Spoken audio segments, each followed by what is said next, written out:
स्वागत है दोस्तों आपका अपने प्यारे यूट्यूब चैनल लर्न स्किल्स पे। चलिए आज के हम महत्वपूर्ण क्वेश्चन देखते हैं। तो इसमें क्वेश्चन पहला क्या है? गोपथ ब्राह्मण निम्न में किससे संबंधित है? ये जो गोपथ ब्राह्मण है वो इनमें से किससे संबंधित है?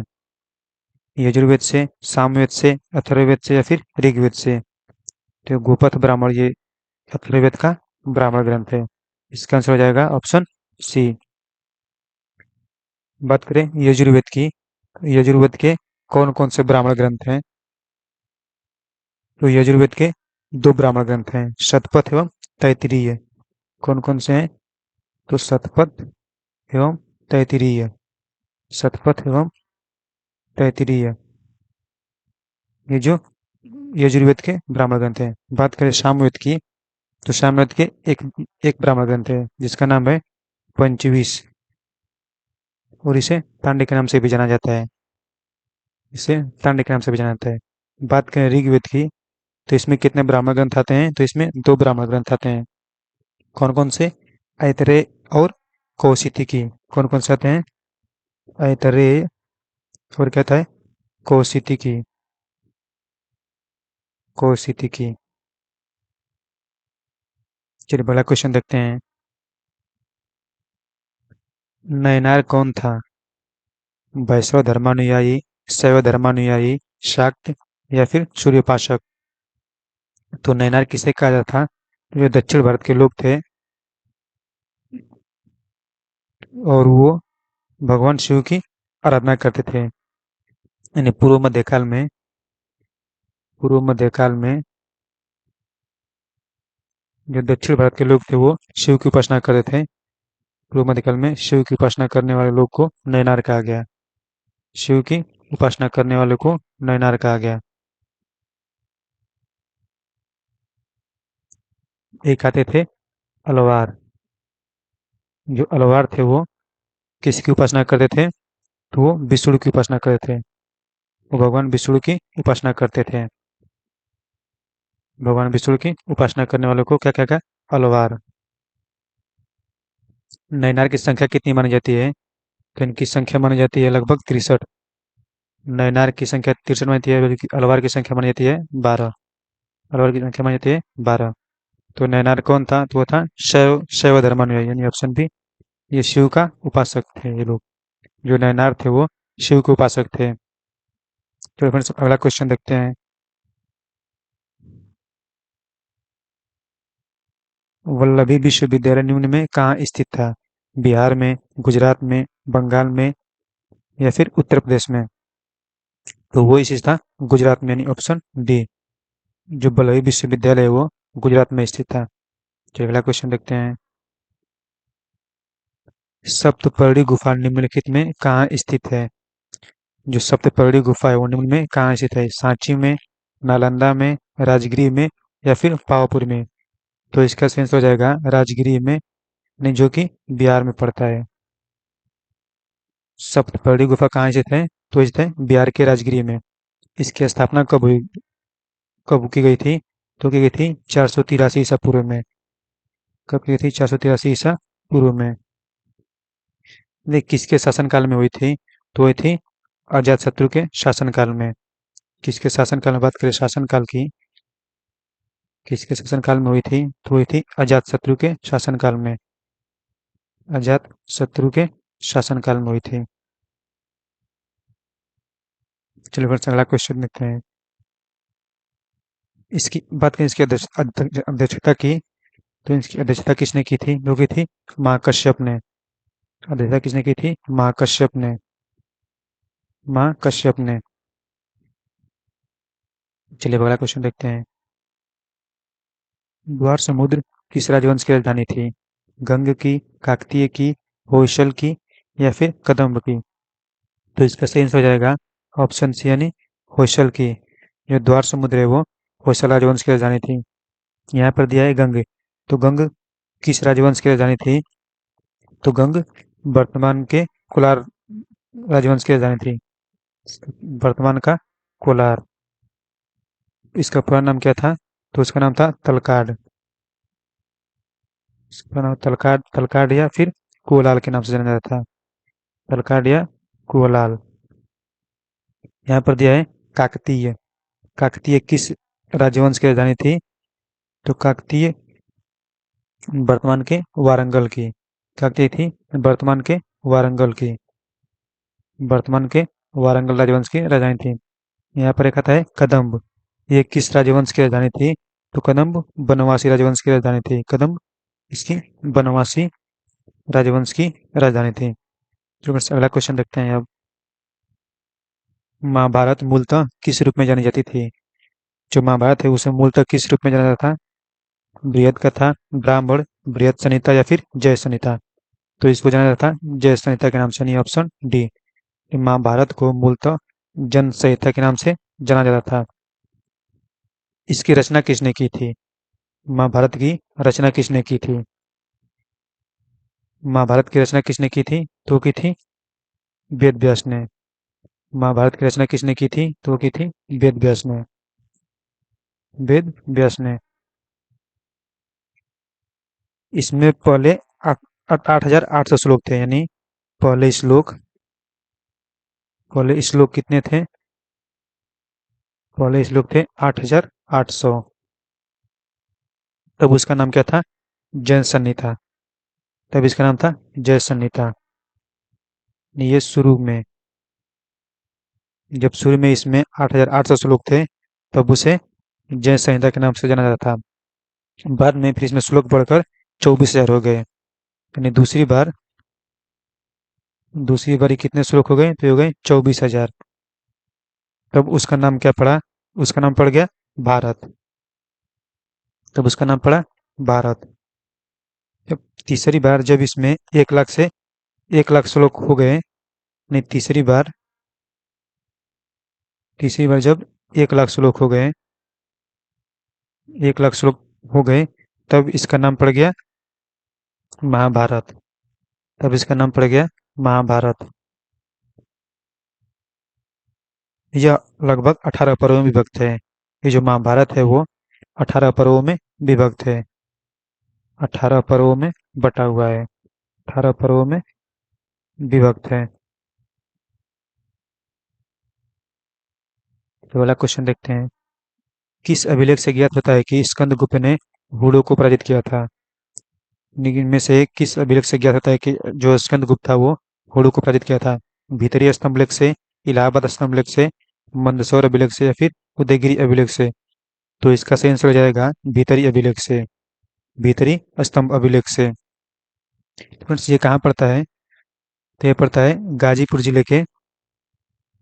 ये कहाँ खोजा गया? तो ये खोजा गया गाजीपुर जिले के गाजीपुर जिले के सैदपुर तहसील के भीतरी नामक स्थान से। गाजीपुर जिले के सैदपुर सैदपुर जो तहसील थी, सैदपुर तहसील के भीतरी नामक स्थान से। भीतरी नामक स्थान से इसे खोजा गया था। चलिए अगला क्वेश्चन देखते हैं हम। हर्ष ने निम्नलिखित में से किन रचनाओं का उल्लेखन नहीं किया है? जो हर्ष थे वो इनमें से किन रचनाओं का उल्लेखन नहीं किया है? प्रियदर्शिका, नागानंद, हर्षचरित या फिर रत्नावली? तो इसका सही आंसर हो जाएगा हर्षचरित, यानी ऑप्शन सी हर्षचरित। हर्षचरित की रचना किसने की है? तो की है वाणभट्ट ने। यानी इसकी रचना करने वाले व्यक्ति कौन है? तो है वाणभट्ट। जबकि प्रियदर्शिका, नागानंद और रत्नावली, इन तीनों का हर्ष ने रचना किया है। निम्न में से किसे शाहजहां ने शाह बुलंद इकबाल की पदवी दी थी? इनमें से किस व्यक्ति को शाहजहां अकबर ने शाह बुलंद इकबाल की पदवी दी थी? दारा शिकोह को, शुजा को, औरंगजेब को या फिर मुराद को? तो ये थी दारा शिकोह, यानी ऑप्शन ए दारा शिकोह को। चलिए अगला क्वेश्चन देखते हैं।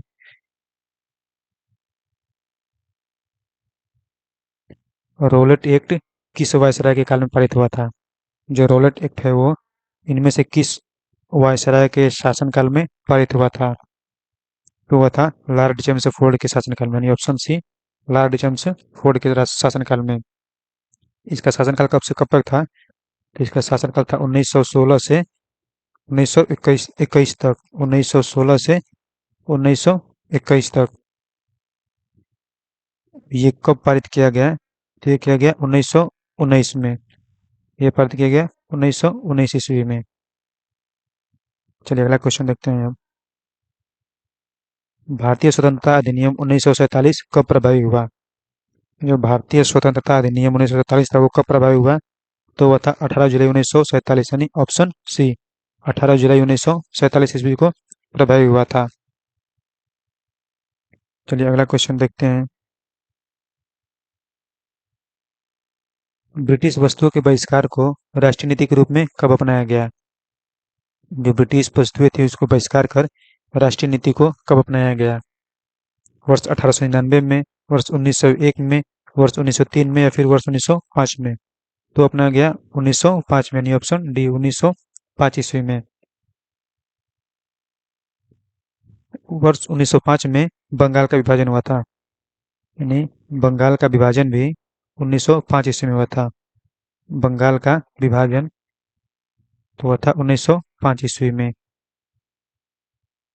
बंगाल का विभाजन हुआ था 1905 ईस्वी में। चलिए अगला क्वेश्चन देखते हैं अब। किसने किया था? तो ये किया था लॉर्ड कर्जन ने। किसने किया था? तो ये किया था लॉर्ड कर्जन ने। चलिए दूसरा क्वेश्चन देखते हैं अब। फूट डालो और राज्य करो की रणनीति किसके द्वारा अपनाई गई थी? यानी किसने कहा कि फूट डालो और राज्य करो? Lord Curzon, Lord Minto, Lord Dalhousie, या फिर लॉर्ड वेलेस्ली? तो कहा था लॉर्ड मिंटो ने, यानी इसका आंसर हो जाएगा ऑप्शन बी। लॉर्ड मिंटो के द्वारा फूट डालो और राज्य करो की नीति अपनाई गई थी। चलिए अगला क्वेश्चन देखते हैं। गदर पार्टी का मुख्यालय कहाँ था? गदर पार्टी का मुख्यालय कहाँ था? सैन फ्रांसिस्को में, न्यूयॉर्क में, मद्रास में, या फिर कोलकाता में? तो वो था सैन फ्रांसिस्को में, option A, San Francisco. Ghadar party का नाम गदर पार्टी कैसे पड़ा? तो ये पड़ा वर्ष 1913 में, 1913 ईस्वी में एक व्यक्ति थे जिनका नाम था सोवन सिंह भाकना। सोवन सिंह भाकना के द्वारा ही पड़ा। सोवन सिंह भाकना। सोवन सिंह भाकना, इन्होंने एक संस्था की स्थापना की। इन्होंने इनके द्वारा एक संस्था का स्थापना किया गया। इनके द्वारा एक संस्था का स्थापना किया गया। उसका नाम क्या था? तो उसका नाम था Hindustan association of the America. Hindustan association of the America. Association of the America. Of the America. इस संस्था ने एक पत्रकार का एक पत्रकार निकाला। इसने एक अखबार निकाला। क्या निकाला? अखबार, जिसका नाम था गदर। अखबार का नाम क्या था? गदर। इसी के नाम इसी के नाम से उस संस्था का नाम पड़ गया गदर पार्टी। गदर जो अखबार निकला था, गदर अखबार से इसका नाम पड़ गया गदर पार्टी। तो चलिए अगला क्वेश्चन देखते हैं। गदर पार्टी का मुख्यालय था सैन फ्रांसिस्को में। चलिए अगला क्वेश्चन देखते हैं अब। इनमें से कौन उग्र राष्ट्रवाद के उल्लेखनीय नेताओं में से नहीं था? इनमें से कौन है जो उग्र राष्ट्रवादी के नाम से नहीं जाना जाता है? गोपाल कृष्ण गोखले, बिपिन चंद्र पाल, लोकमान्य तिलक, या फिर लाला लाजपत राय? तो इसका आंसर हो जाएगा ऑप्शन ए, गोपाल कृष्ण गोखले। गोपाल कृष्ण गोखले को राष्ट्रवाद के रूप में नहीं जाना जाता है। उग्रवादी विचारधारा नहीं, उग्र राष्ट्रवाद के कौन कौन व्यक्ति थे? तो विशेषतः चार लोग जाना जाता है। कौन कौन? बिपिन चंद्र पाल, लोकमान्य तिलक, लाला लाजपत राय, और इसके अलावा एक और आते हैं, वो चौथे पे है, वो अरविंद घोष। कौन आते हैं? अरविंद घोष। चलिए पहला क्वेश्चन देखते हैं। निम्न में से किसे द ग्रैंड ओल्ड मैन के नाम से जाना जाता है? The oh grand old man के नाम से किसे जाना जाता है? तो जाना जाता है दादा भाई नौरोजी को, यानी ऑप्शन सी, दादा भाई नौरोजी। फिर अगला क्वेश्चन देखते हैं। इनमें से कौन भारतीय संविधान सभा का अध्यक्ष था? वो कौन व्यक्ति है जो भारतीय संविधान सभा का अध्यक्ष था? राजेंद्र प्रसाद, जवाहरलाल नेहरू, सरदार वल्लभ भाई पटेल या फिर भीमराव अम्बेडकर। तो इसका आंसर हो जाएगा option A, doctor Rajendra Prasad. Doctor Rajendra Prasad जो थे वो भारतीय संविधान सभा के अध्यक्ष थे। इसके पहले अस्थायी एक अध्यक्ष थे जिनका नाम था सच्चिदानंद सिन्हा। संविधान सभा की बैठक कब की गई थी? तो ये थी 9 दिसंबर। संविधान सभा की बैठक हो जाएगी, बैठक 9 दिसंबर, 9 दिसंबर 1946 को, 9 दिसंबर 1946 को। तब उसके एक थे अस्थायी सदस्य। क्या थे? अस्थायी सदस्य। अस्थायी सदस्य थे, सदस्य नहीं, अध्यक्ष थे। अस्थायी अध्यक्ष जिनका नाम था डॉक्टर सच्चिदानंद सिन्हा। डॉक्टर सच्चिदानंद सिन्हा। डॉक्टर सच्चिदानंद सिन्हा। यानी पहली अस्थायी अध्यक्षता डॉक्टर सच्चिदानंद सिन्हा के द्वारा की गई थी। उनकी बात करें अस्थायी सदस्यता, अस्थायी अध्यक्ष किसे नियुक्त किया गया? तो नियुक्त किया डॉक्टर राजेंद्र प्रसाद को। अस्थायी अध्यक्ष किसे नियुक्त किया गया? तो नियुक्त किया डॉक्टर राजेंद्र प्रसाद को। अस्थायी होंगे डॉक्टर राजेंद्र प्रसाद। डॉक्टर राजेंद्र प्रसाद। इन्हें कब नियुक्त किया गया? तो किया गया 11 दिसंबर 1946 ईस्वी को। अगर पूछ दे अस्थायी अध्यक्ष कौन थे, तो वो थे डॉक्टर सच्चिदानंद सिन्हा, और अस्थायी सदस्य थे डॉक्टर राजेंद्र प्रसाद। अगला क्वेश्चन देखते हैं। स्वतंत्रता का 9वां तिरंगा पहली बार कब लहराया गया था? 31 दिसंबर 1928, 1929, 1930 या फिर 1931। तो स्वतंत्रता का 9वां तिरंगा लहराया गया था पहली बार नहीं, 31 दिसंबर 1929 ईस्वी को। कहाँ पर? तो रावी नदी के तट पर। रावी नदी के तट पर। रावी नदी के तट पर किसके द्वारा? तो पंडित जवाहरलाल नेहरू के द्वारा। पंडित जवाहरलाल नेहरू जी के द्वारा।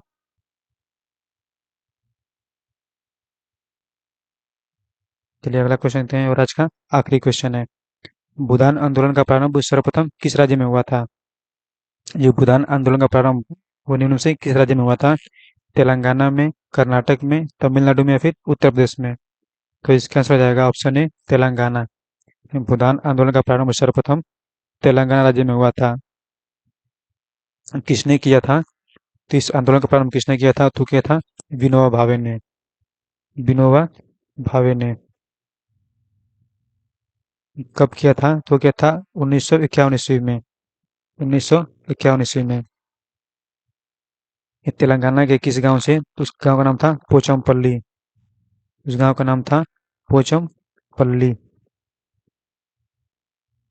चलिए अगला क्वेश्चन देखते हैं। आज के लिए इतना ही, मिलेंगे अगले वीडियो में।